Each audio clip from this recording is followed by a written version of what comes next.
Jadi saya tanyakan di sini, saya bacakan, sorry. Dari Lala Nuraida. Kak, saya mau tanya, ada yang dapat saya gimana sih? Ada dapat saya giveaway. Oke, asik dong. Terus katanya sudah ditransfer sama dia, berhasil masuk. Tapi kok nggak masuk? Oh, ini aneh ini. Katanya yang ngasih udah berhasil, tapi nggak ada gitu ya, di rekeningmu nggak masuk gitu.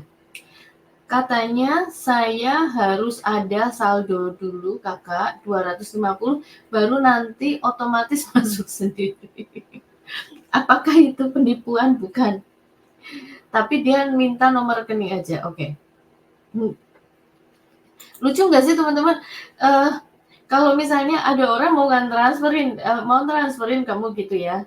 Kita katanya dapat giveaway, tapi harus ada di rekening kita harus ada uangnya 250 baru rekeningnya masuk.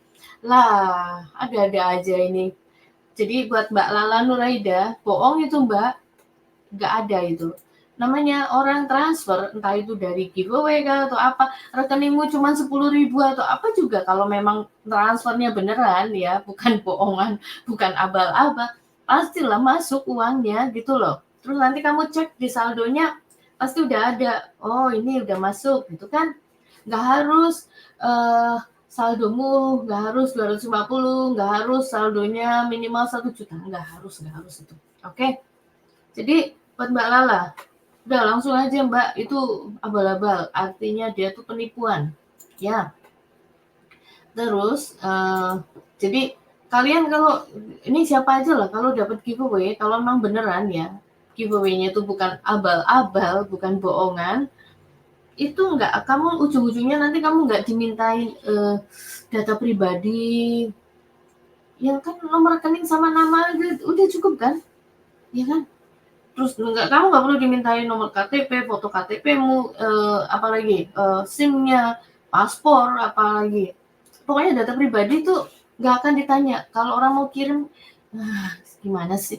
Mau dari manapun orang transfer ya cuman gitu doang kan. Yang penting nomor rekeningnya udah bener, terus namamu udah cocok sama yang di nomor rekening, kayaknya gitu doang ya.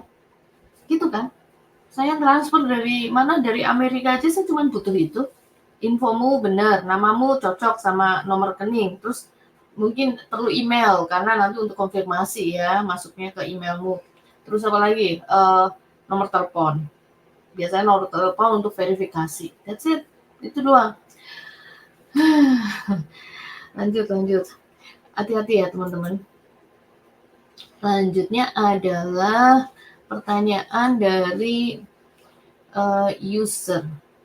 Ya. Dari Mas User. Ini pertanyaan dia banyak. Saya sudah coba periksa Mas User Sharp 6CH masalah hukum pidana. Jadi terus terang untuk Mas User ini, aduh banyak banget ini. Dia menanyakan masalah pertama tentang nomor rekening bank. Tetapi pertanyaan ini contoh nih ya, terus terang saya bukan orang hukum ya Mas atau Pak. Iya nih, apakah salah mengatur orang terdekat dari karyawan bank tapi nggak terus terang pada pemiliknya atau milik orang lain yang memberikan ke orang lain tapi bukan pemilik aslinya. Bahkan di aku langsung orangnya yang diberikan. Yang nemu rezeki gitu orang yang dititipkan kepada orang tersebut, taruhlah terdekat dengan karyawan. Aduh, rumit banget pertanyaannya. Terus terang Mas, saya kurang jelas ya buat Mas atau Pak A yang namanya dia menanyakan banyak sekali di sini pertanyaannya. Terus terang saya minta maaf buat Pak Ali. Bentar. Nah, dia mengatakan namanya. Sebentar, Pak Ali tadi ya, apakah benar? Ini lagi, kalau sampai kejadian hukum pidana dan berbicara dengan cara membersihkan nama baiknya, gimana? Tentunya karena subsidiar kali ya, ketentuan dari undang-undang pemerintahnya gitu, atau ketentuan Pak Hakim atau Pak Jaksa putus akan KP apa ini perkara Tapi hukum yang ada, Pak Polisnya gimana dong? Terus minta penjelasannya dong via WhatsApp, kalau boleh nanti biar puas tanya jawab dong berperan siapakah Ibu Rakasiwi dan aduh. Ini ngomongin masalah siapa, kasusnya siapa. Sebenarnya nama asliku adalah Ali Fahmi, dan aku identitasnya adalah nasabah ataupun konsumen dari suatu bank, bukan karyawan bank gitu. Dan untuk Fahmi Sitompul itu ada di BI, entah karyawan. Oke, jadi Pak atau Mas user Sarpo ini nama aslinya Ali Fahmi. Begini, saya akan terus terang buat Pak siapa ini Pak Ali Fahmi ya, maaf ya kalau sekarang sedang menonton. Begini, saya jelaskan. Pertama, saya tidak paham pertanyaan Bapak atau Masnya. Yang kedua, saya juga bukan ahli hukum. Yang ketiga, pada kasus apa? Karena Bapak pertanyaannya meloncat-loncat dari Bu Rakasiwi, kemudian kasus Perdata, kasus ini. Aduh Pak, mohon maaf. Terus terang, saya tidak bisa menjawab pertanyaannya Pak Ali Fahmi karena memang bukan ranah saya ngomongin hukum perdata atau apalah itu. Yang sederhana saja Pak. Saya hanya ingin menjelaskan kalau kita membagikan nomor rekening dan data pribadi kita, itu rentan sekali akan disalahgunakan. Bukan cuman rekening kita bisa dihack atau dibobol, tetapi data pribadi kita itu bisa dimanfaatkan atau disalahgunakan sama orang lain. Udah sesederhana itu. Saya hanya memberi jawaban itu ya Pak. Yang lain-lain yang lebih, aduh pertanyaan Bapak juga tadi membingungkan. Terus terang saya bingung Pak. Oke, jadi saya minta maaf buat Pak Ali Fahmi tidak bisa menjawab. Mungkin kalau nggak puas ya maaf lah Pak atas keterbatasan saya. Begitu ya, kita lanjutkan lagi karena pertanyaannya masih ada ini, masih ada lagi. Itu untuk Pak Ali Fahmi atau user shop 6CH. Selanjutnya dari Pak Franky Sugiano. Penipu pasti akan mendapatkan hukum siksa dari Tuhan.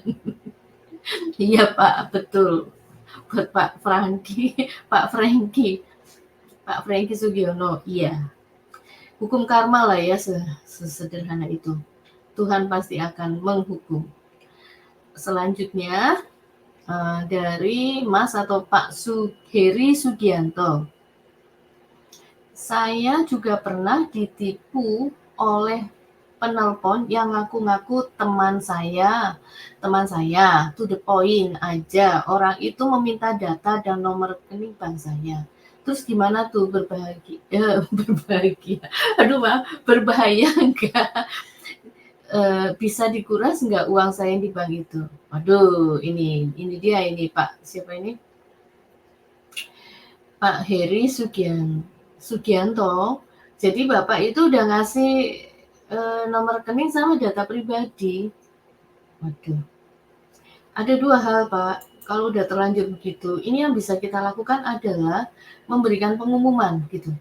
Memberikan pengumuman di medsosnya bapaknya, Pak Heri Sugianto. Ini buat kalian semua yang udah terlanjur ya, kasih data pribadi ke orang yang tidak seharusnya. Yang bisa dilakukan yang pertama adalah memberikan pengumuman, ya di mana aja di medsos kalian, bahwa data pribadi saya sudah terlanjur diberikan ke orang. Kasih kalian screenshot-annya semuanya.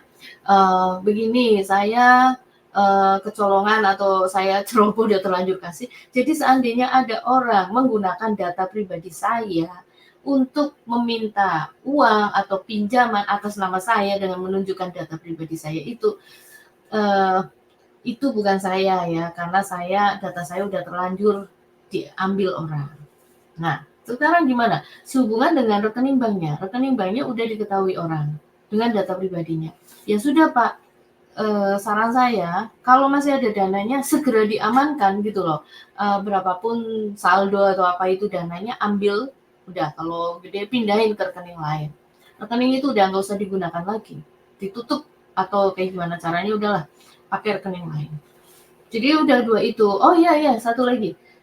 Memberikan laporan ke polisi bahwa Anda sudah tertipu gitu. Lapor ke polisi kalau sudah tertipu.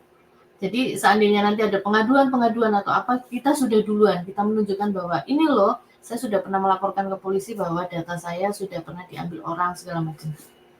Begitu. Jadi begitu ya buat Pak Heri Sugianto. Saya kasih saran itu yang bisa saya berikan saran. Kemudian lanjut, siapa ini selanjutnya? Pertanyaan dari selanjutnya pertanyaan dari Natalita Show. Dari Natalita Show, saya sudah ngasih foto KTP dan nomor rekening, apakah masih aman? Yang saya takutkan nanti disalahgunakan buat pinjol. Syaratnya pinjol, modal KTP sama nomor rekening, apakah bisa di-ACC? Oke. Nah ini jadi buat Mbak Natalie Show, saya jawabannya sama dengan Pak Heri Sugianto tadi, sudah terlanjur kasih nomor rekening sama foto KTP ya, jadi sama ya. Pertama, yaitu tadi rekening yang ada diamankan dulu, oke. Yang kedua, sama kalian bikin laporan polisi. Ya, yang paling gampang sih bikin dulu pengumuman bahwa kamu udah terlanjur kasih data pribadimu ke orang yang tidak seharusnya. Jadi seandainya ada orang yang memakai namamu dengan data pribadimu itu bukan kamu gitu loh. Ini kasih di Facebook, di mana Instagram, di mana pokoknya medsosmu lah ya. Nah, supaya yang jadi teman-temanmu kalau ada orang pakai datamu itu dipakai buat ngutang, dipakai buat apa namanya, minjem atau minta duit atau apa, itu bukan kamu gitu kan. Intinya itu. Kalau perlu bikin laporan ke polisi. Jadi sama ya buat Mbak Natalie Show. Oke. Saya pikir udah saya jawab semuanya. Oke, karena yang bawah ini udah aku jawab ya. Beberapa hari yang lalu udah saya jawab ya. Oke.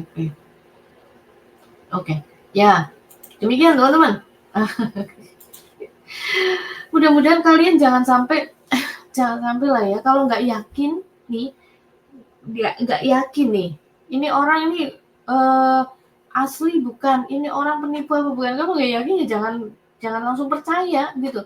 Mentang-mentang dapat giveaway, terus mau dapat hadiah, terus mau dapat kiriman, mau apapun itulah ya, segala sesuatu yang kayaknya kok terlalu menyenangkan, too good to be true. Apa sih bahasa Indonesia ini? Too good to be true. Terlalu apa ya? Ya terlalu sesuatu yang terlalu bagus untuk menjadi kenyataan, itu cenderung itu penipuan gitu loh teman-teman. Jadi jangan langsung wah iya, terus dia menjanjikan ini segera ya, nama saya kirimkan rekening, saya kirimkan ini uangnya, jadi kasih saya nomor rekening sama identitas pribadi. Kok enak gitu kan?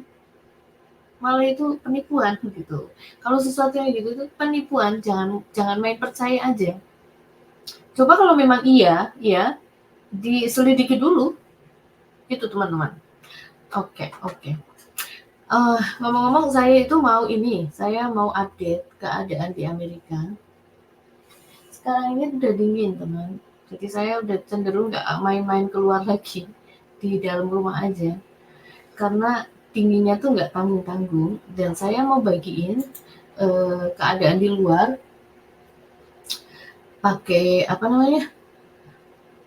Oke, saya share screen-nya ya teman-teman. Karena keadaan di luar itu sudah -1. Jadi kebunku, tanamanku itu sudah pada apa sih mau dibilang? Sudah pada rontok. Bukan rontok lagi, kaku gitu. Jadi kalau tanaman kena frost ya. Oke, buat teman-teman, saya udah nggak ngomongin rekening lagi ya, nggak ngomongin data pribadi rekening lagi ya teman-teman. Saya mau share keadaan di sini, di tempat tinggal saya di South Carolina. Oke, nih sebentar. Oke, nah saya bagikan di sini supaya kalian bisa lihat situasinya gimana nih, kena freezing gitu, kena kedinginan. Bagian bawah masih terlindung. Sayang banget kan, sebetulnya saya udah panen, udah cukup banyak yang aku panen. Nah gimana kalau dipanen semuanya penuh, terus terang udah penuh banget, kulkas udah nggak masuk. Dan teman-teman, ini yang ditutupin sama suami, ini adalah cabbage. Kita buka ya, karena ini siang hari mungkin nggak apa-apa dibuka, suami takut.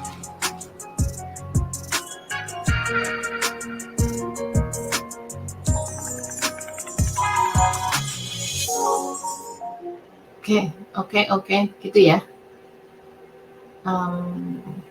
Lo kok ini sebentar.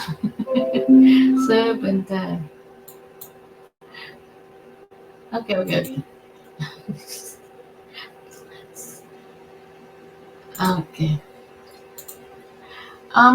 Ya, jadi tanamannya itu kering gitu. Kalau kena, udah nggak nyambung. Jadi buat kalian yang tinggal di negara 4 musim, kita yang di Amerika sedang memasuki musim dingin. Jadi kalau kalian punya kebun, punya tanaman di luar itu udah mengering, udah kering gitu karena kedinginan. Terus hari berikutnya biasanya udah mati deh. Nanti saya kasih foto-fotonya. Oke, jadi gitu dulu. Begitu dulu teman-teman. Kalau kalian ada pertanyaan silahkan tulis di kolom komen. Nanti kalau bisa saya jawab. Tapi kalau misalnya jawabannya panjang, biasanya saya buatkan videonya. Ya teman-teman, sampai ketemu lagi di video atau di live yang akan datang. God bless you all.